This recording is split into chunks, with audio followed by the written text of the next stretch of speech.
Got waiting for one person.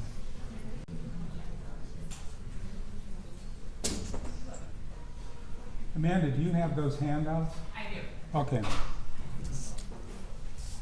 Are we all set then? You can hand the handouts as I ask you to.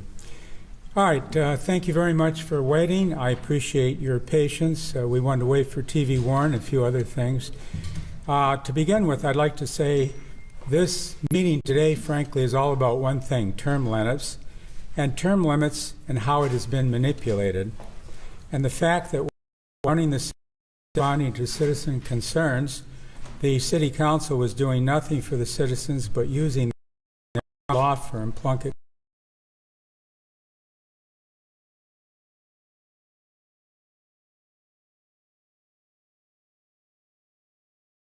Not been able to confront me because I kept to confront me to confound me or to stop me because I've been winning elections for a number of decades.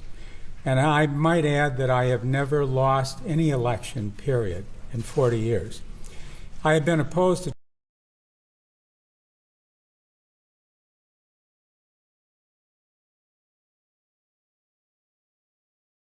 term limits about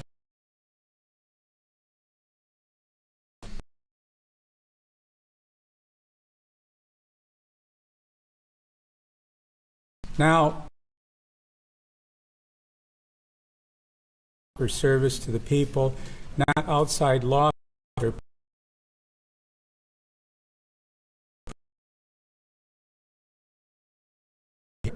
And some of the agree with me. I see people's faces here on behalf of Mr. Schroeder.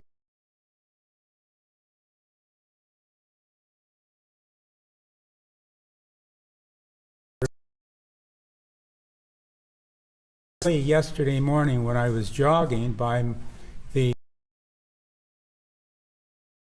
clerk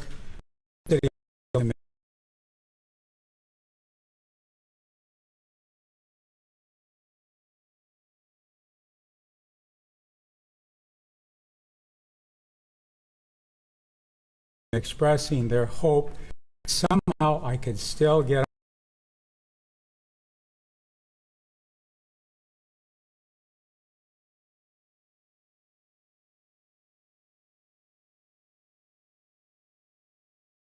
but not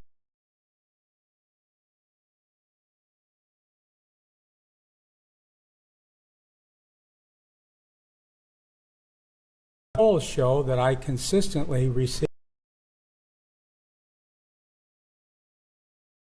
a well-known poll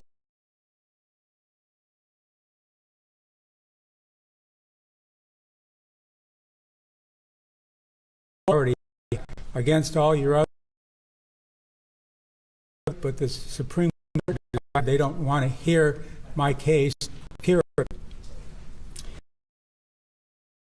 I think the First Amendment right to vote for those who want to. So I think there is a national issue when it comes to the right to vote for who you want to vote for. Did you have a question? We need to turn your microphone on. Okay. I've got to do this all over again or not? No, just wherever. Okay.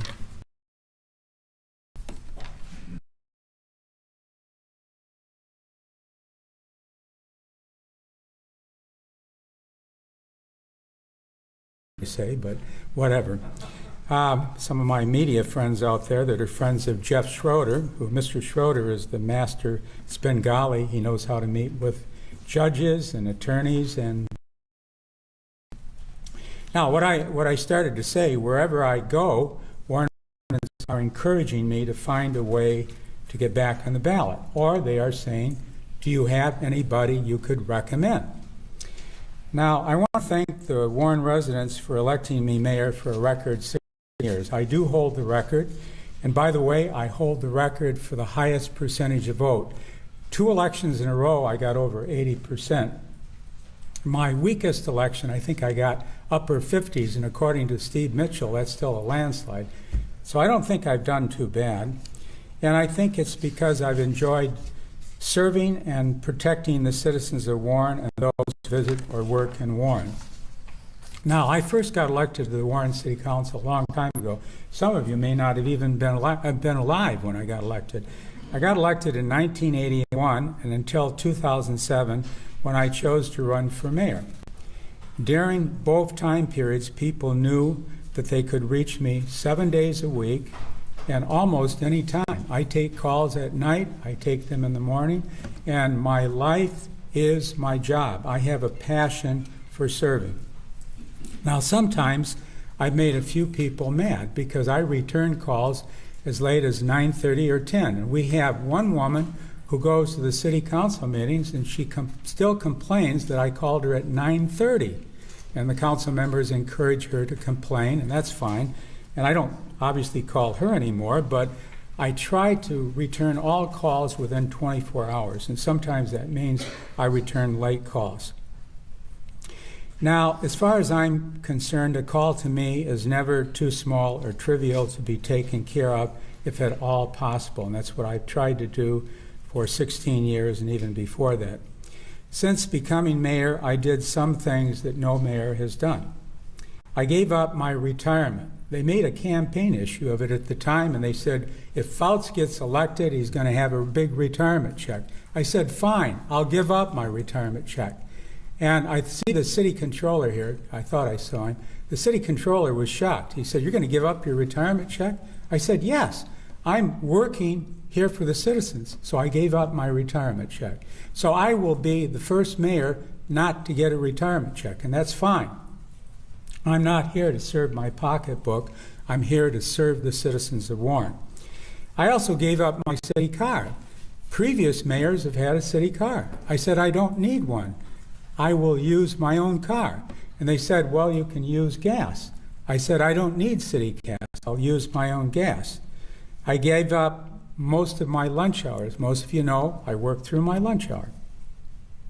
I also do not accept gifts, trips, or lunches, dinners, but I do accept homemade cookies. So I will be honest about that. And I noticed the Schroeder reporters in here don't laugh. They're too busy with their questions ready for Jeff Schroeder. Now, I don't drink, and of course, I don't hang out at bars. I might add that I also believe that I'm not above the law. When I first got elected, within a year or so afterwards, I got pulled over on 12 Mile Road for going over the speed limit. And I pulled over. And the first thing that happened, a woman come up to me and she said, hello, Mr. Mayor. And then as the officer was coming to me, she said, good job, Mr. Policeman. And he said, show me your license, what have you. He said, you know, you were going over. And I said, well, I really didn't know. I was in my Charger. I'm ashamed to say I had a hot foot or a lead foot or whatever. So they gave me a ticket. When I got in, the then police commissioner, Jerry Green, said, well, you know, we'll just give you a warning ticket. I said, no, I'm not above anybody else. I deserve a ticket. And then they said, well, we'll give it to you just for community service. I said, no, I deserve a regular ticket. And I insisted that they give me a ticket with points. And believe it or not, about a month later, I got another ticket, and I accepted the same, and then I learned my lesson. I've always felt that Jim Fouts and all elected officials are not above the law. They have to follow the law the same as you and I. Now, the bottom line is I have not taken a vacation since I got elected in 2007. I challenge any of you to tell me you haven't taken a vacation in almost 16 years. And I like my job. I have a passion for my job. And that's why, as I think Ron Papandrea quoted me, and it was either the News or Free Press, I don't forget which one, said that the mayor is a fighter. And I might add Ron, you're not the only one that said that. I honored a Montrose Marine who has been in the Marine Corps way back to World War II. He was 100 years old, and I honored him. And I'm glad to see that TV2 showed up. TV7 and 4 didn't show up. I guess there wasn't anything they could embarrass me with, so why show up? But I was honored that he said, Mayor, you're a fighter, and I want to support you. And he said, I voted for you, and I'm going to vote for you in the future. Now, there's optimism. He's 100 years old, and he's going to continue to vote for me. And I said, I wish you could come to a council meeting and tell council how ordinary citizens feel. Although I might add, he was an extraordinary veteran of World War II, the first African-American Marine Corps in U.S. history. Now, I don't take many trips, but I will be honest with you. I took a trip last June because it was my nephew's wedding it was his wedding, not wedding anniversary. And I went there, and I went to the wedding rehearsal on Thursday, I went to the wedding on Friday, and Saturday I flew back. So I don't take long trips, even for family weddings. Now, let me talk a little bit about accomplishments, because this is all about thanking Warren residents for their support and for the overwhelming number of residents who've called me up. Marie Zaricki, I see you in the audience too. I thank you, and I thank the Ukrainian Association, I don't know if the Association of America or what have you, for entering a request. It was an amicus, I think, request to the Supreme Court. I don't think they read it. They already had their mind made up. But thank you anyways. I appreciate that. Now, prior to my tenure as mayor, no mayor had ever appointed an African American or a Muslim or many women. I did all, and I'm proud to say, I don't know if anybody was at the Boards and Commissions dinner last week. I mentioned to the boards and commissions, I said, I am extremely proud, because in this audience are people of color. When I first got elected and I went to the Board of Commissions meeting in 2008, it was 100% white. In that room was 40%, 50%, was a significant number of African Americans serving on all the boards and commissions, and I'm very proud of that. I am the first mayor to ever appoint one African American to any position. I'm the first mayor to ever appoint a Muslim to any position and a Bangladeshi to any position. And I've appointed women to many positions that had never held those positions. So I'm very proud of all that. Now, I might add, the diversity means that I appointed my first African American in 2008. That was soon after I got elected. It was Marlon Brown, became the first member of the Planning Commission. And today, a majority of the Planning Commission, 6 out of 9 members, are either African American, Muslim, or they're people of color. I'm very proud of that. No mayor had ever appointed an African American or anybody of Muslim or Bangladesh or any other descent. And I've also appointed Arab Americans. I've appointed Hispanics and others as well. I'm also proud of the fact that I got a letter from Martin Luther King's daughter, Bernice King, commending me for my effort at diversity. And I understand I'm the only mayor in this area, maybe in the state of Michigan, to get that. I'm very proud of that. And for many years, up until the pandemic, we had Martin Luther King celebrations every year here. And I'm the first mayor to do that too. And there's also a photo of Martin Luther King hanging up, which for some reason, the previous mayors were hesitant to do that. So I'm very proud of my diversity. I challenge anybody to show me any mayor in the metro area that has a city that's overwhelmingly white, that has a majority planning commission. My city attorney, Ethan Vincent, is African American, and he's done a great job in the fight against crime and the fight dealing with drug forfeiture and what have you. Ethan, are you here today? Where's Ethan? Right here. Ethan, step up. I want everybody to see the official, the real city attorney. Jeff Schroeder.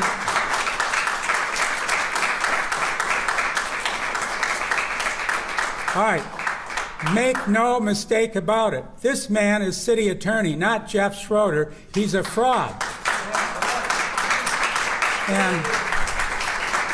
And thank you for being strong. As you said, he is supposed to be sitting with the city council. Instead, they said, we don't like you. And they've insulted you, haven't you?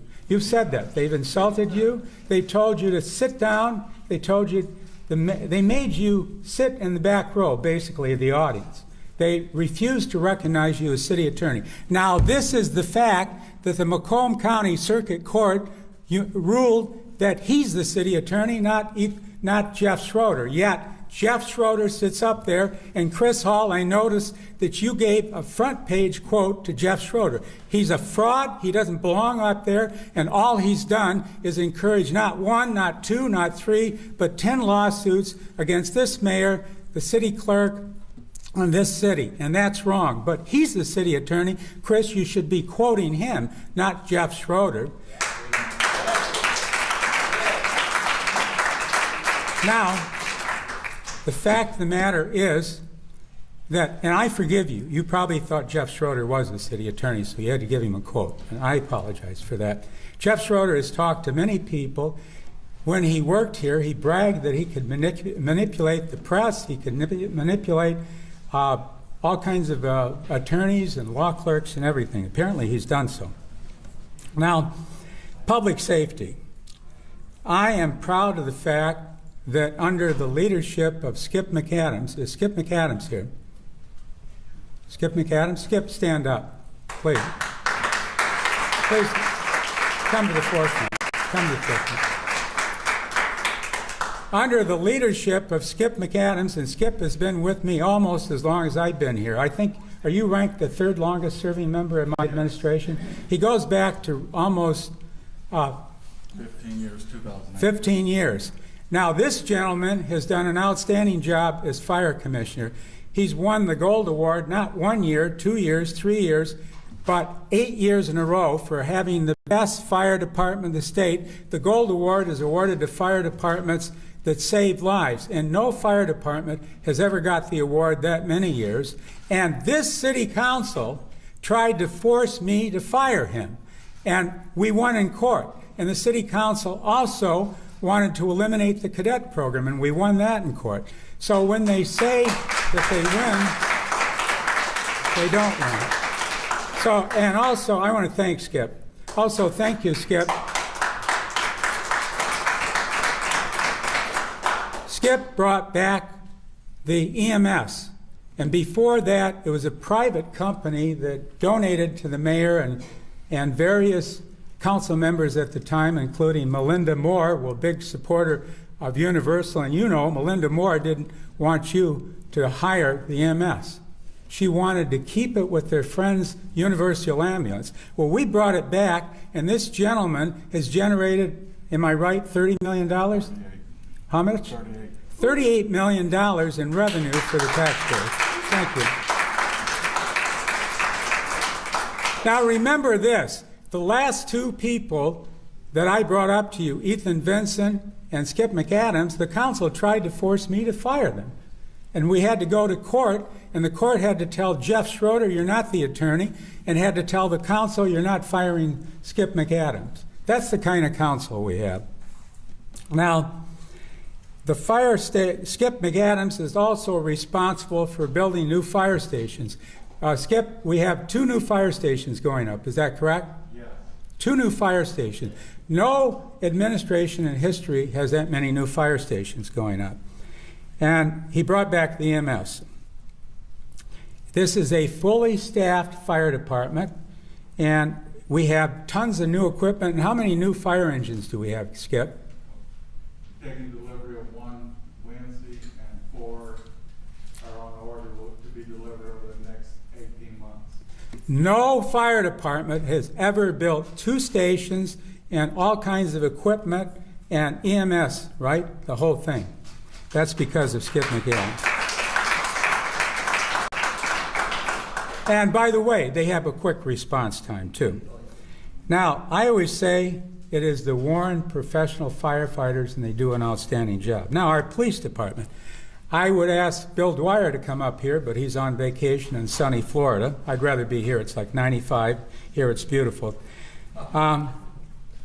Under Bill Dwyer's leadership, we have drastically increased diversity hires. And one hiring a couple of years ago, 42% of our new hires were diversity, most of which were African American. We have a new police station at Civic Center South, the first new police station ever going back to I don't know how many decades that this police station was built. And we have police going out and walking the beat and things like that. Our police department is the largest department to be fully accredited. That means they're trained in diversity training, they're trained in the latest efforts at de-escalating, and we are fully accredited. The first time in history that the police department has been a fully accredited police department. We have body cameras, complete now, and we are a leader in the Macomb County Drug Task Force. And we've made a lot of major strides in the fight against drugs, and we just made a major drug bust, I think, a couple of days ago. And I might add, some of you might have saw it on television, there was some individual that had stabbed to death, I believe, 2 people in 2 different cities, I forget the cities, and the police were able to apprehend that person in Warren. And that's another thing. And our police department has quick response time, and we are also, for the first time, we are up to full capacity. Thank you, Bill Dwyer. Now, public service. I'm very proud of that. We have new trash containers, which we put up in the last couple of years, new compost, new recycling, and obviously trash. And I might add, I'm proud to say the City Council, I came up with a proposal to have recycling, and I think we were the first city to have recycling bins. We have also provided inoculation with COVID vaccines. We've also provided testing, and we were the first to offer proper protocols, including mask and sanitation stations. I'm very proud of the effort that our administration made in protecting citizens against COVID and providing vaccines and providing testing. Now, the library, I'm also proud of that. We built not 1, but 2 new libraries, the first time in, I think, a half a century or so. It's been a long time. And they're both in the older section of the city, the lower income section, the forgotten section of the city. We have the Burnett and the Bush libraries.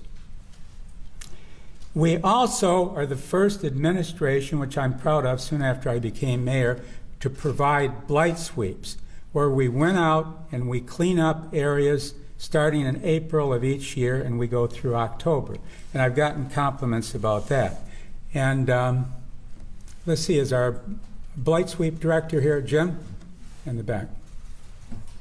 Step up, Jim.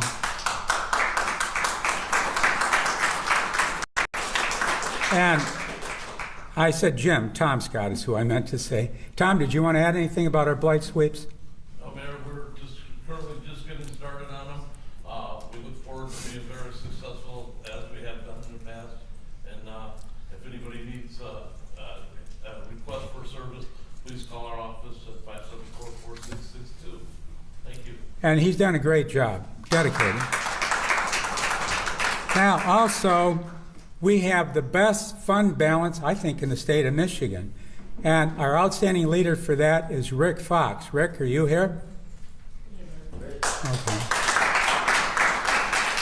And our fund balance is, depending on how you look at it, is close to 70 million, pretty good. Now, industrial assessment. Cranes Detroit, a couple of years ago, ranked Warren as the #1 city in industrial assessment. And that's because we worked with GM. I think we got about $2.5 million of new investment across the street. We worked with Stellantis and Chrysler. We've got about $1 to $2 billion worth of investment, battery companies, and a whole host of other companies. And we have new developments going up every year, and I welcome and I embrace business, and we do whatever we can to work toward getting business to come here. That's why we started Move to Warren. We had an advertisement campaign. We proved that brought businesses and people to to Warren until the city council decided they didn't like it. Now, the Supreme Court, the Appeals Court, and the Macomb County Circuit Court ruling. Court rulings. Obviously, I'm profoundly disappointed because of the many, many lawsuits that council has sued us for. And for some reason, Mr. Schroeder keeps saying that we won. No, you didn't win. We won the lawsuit on the city attorney. We won the lawsuit on the fire commissioner. We won the lawsuit on the cadet programming. We won the lawsuit on redistricting. And we won the lawsuit that said council members have to go through the mayor. They can't just call the department heads up and berate them. And I'm probably missing a few lawsuits. We've done pretty good until this one challenge.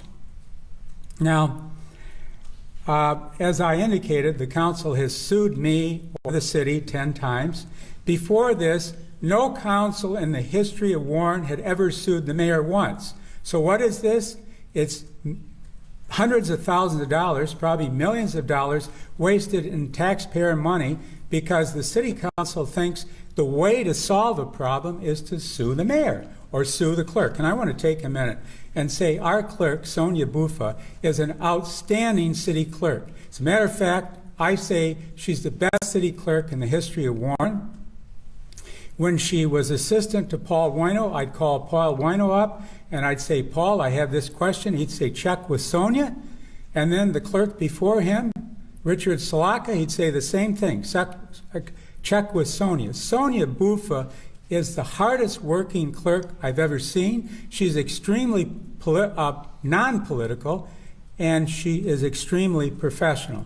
So I admire her, and I thank her for staying on.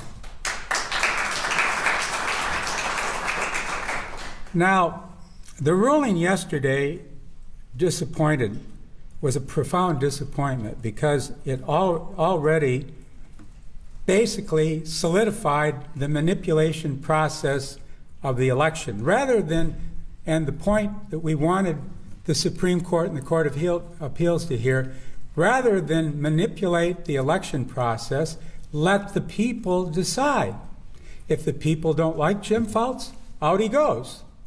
That is what democracy is all about. It's not manipulating the system, which is what this council and Plunkett Cooney did. And I don't blame Cooney. They're going to be able to control the city. They control the council now. Once their man gets elected, they'll control the city of Warren. And there'll be a lot of lucrative expenditures that they can use in defending lawsuits. Now, both the Supreme Court and the Court of Appeals disregarded past court rulings on term limits.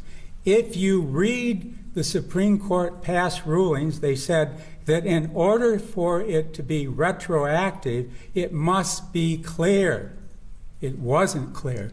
Chris Hall, you were at the court, as was a number of people, and everybody was impressed by the judge. The judge had read the 1998 term limits proposal. He'd read the 2016 and 2020. And he directly said to Mr. Schroeder, the Plunkett Cooney attorney, Mr. Schroeder, in 1998 and 2016, it was clear. Where is retroactive in yours? And Schroeder shook, his voice cracked, and he fell apart. He profoundly fell apart. He couldn't defend it, and the result, Judge Toya said, this is not acceptable. And here's the big picture. It doesn't have to do with Jim Fouts. The Supreme Court has always said, until they chose not to hear this, they've always said that if the item is not clear, it cannot be legal, it cannot pass. Why? Because some councils and some elected officials would sneak in a sneaky proposal that wouldn't be clear to the people, and they'd vote the wrong way. So the Supreme Court, maybe by not acting on this, or the Court of Appeals for sure now has said to elected officials throughout the state of Michigan, it's okay, you can put something sneaky, you can put something that's not clear, and you can sneak it in, and the people won't know, because they've disregarded past Supreme Court rulings. Now, if it's not clear, it doesn't pass. Now, Macomb County Circuit Judge Toya got it right. Unfortunately, the Court of Appeals didn't, and the Supreme Court just said, we don't want to hear it.